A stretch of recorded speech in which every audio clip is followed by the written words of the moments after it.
Hello दोस्तों, आज की कहानी है बीमार आत्माओं का परिवार इलाज न करने पर मार देती है डॉक्टरों को।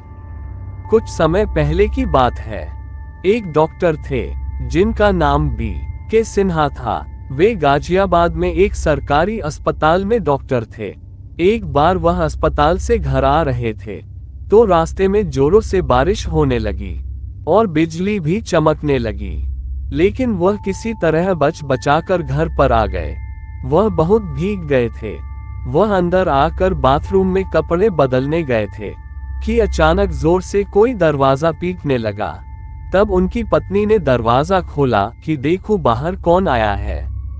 उसने जैसे ही दरवाजा खोला तो बाहर 20 या 22 साल की लड़की खड़ी थी। वह जोर जोर से रो रही थी और बोली कि डॉक्टर साहब को बुलाओ, मेरे पिताजी की हालत बहुत खराब है, जल्दी से चलकर उन्हें देख ले, उनकी हालत बहुत गंभीर है। डॉक्टर की पत्नी ने बोला बेटी बैठो, वह कपड़ा बदलकर यहीं पर आ रहे हैं।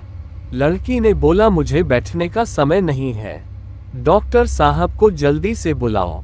इतने में डॉक्टर साहब शर्ट की बटन बंद करते हुए बाहर आंगन में आ गए तो लड़की ने झट से पाँव पकड़ लिया और बोली डॉक्टर साहब आप मेरे पिताजी को बचा लीजिए वरना वह मर जाएंगे। मैंने बोला कि इतनी रात में मैं घर से बाहर नहीं निकलता।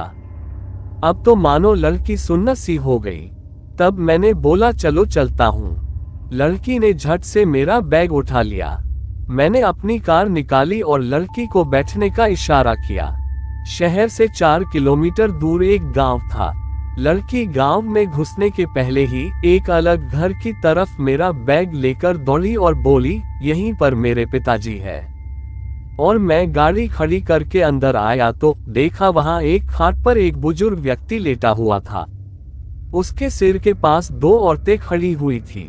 मैंने उस बुजुर्ग की कलाई की नस पकड़ी तो मुझे बर्फ जैसी ठंडी लग रही थी, मानो इस व्यक्ति के प्राण पखेरु कब के उड़ गए हो। लेकिन वह व्यक्ति धीरे धीरे कुछ बोल रहा था जो मुझे समझ में नहीं आ रहा था और उसकी बीमारी भी मुझे समझ नहीं आ रही थी। तो मैंने उसे एक दर्द का इंजेक्शन दे दिया और 2 दवा सुबह लेने को बोला। मैंने दवा का पर्चा जो 2 औरतें खड़ी हुई थी उनके हाथ में दे दिया। फिर उस लड़की ने मेरा बैग लाकर गाड़ी में रख दिया। मैं घर वापस आ गया। दूसरे दिन जब मैं अस्पताल जाने लगा तो सोचा मरीज को देखता चलूं, जिसका इलाज मैंने कल रात में किया था। जब मैं वहां पर पहुंचा तो देखा वहां कोई घर नहीं था। तब तो मैं चौंक गया। तभी गांव में रहने वाली कुछ औरतें वहां से गुजर रही थी।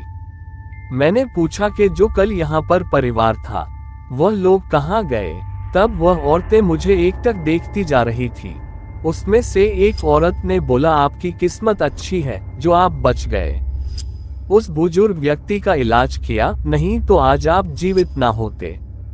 मैंने पूछा क्यों। औरत ने बोला यहाँ पर कुछ दिन पहले एक परिवार रहा करता था जिसके ऊपर घर गिरने से सब के सब दबकर मर गए। वह कभी कभी किसी किसी को दिखते हैं, लेकिन जब वह लड़की किसी को बुला कर लाती है और कोई भी डॉक्टर आने से मना कर देता है तो वह उसको अपने साथ अपनी दुनिया में ले जाती है। और यहाँ पर खंडहर के अलावा कुछ नहीं है। गांव से यह कुछ दूरी पर है। कुछ दिन बाद मेरा ट्रांसफर लखनऊ में हो गया तो मैंने यह बातें अपने परिवार को बताई। आज मैं जब भी उस किस्से के बारे में सोचता हूँ तो मेरे हाथ पैर ठंडे हो जाते हैं। दिमाग काम करना बंद कर देता है क्योंकि मैंने साक्षात प्रेतों को देखा था। दोस्तों, अगर आपको कहानी अच्छी लगी हो तो चैनल को सब्सक्राइब करें। ऐसी ही भूतिया वीडियो देखने के लिए हमारा चैनल पर विजिट कीजिए और वीडियो को लाइक और शेयर करें। Thanks for watching.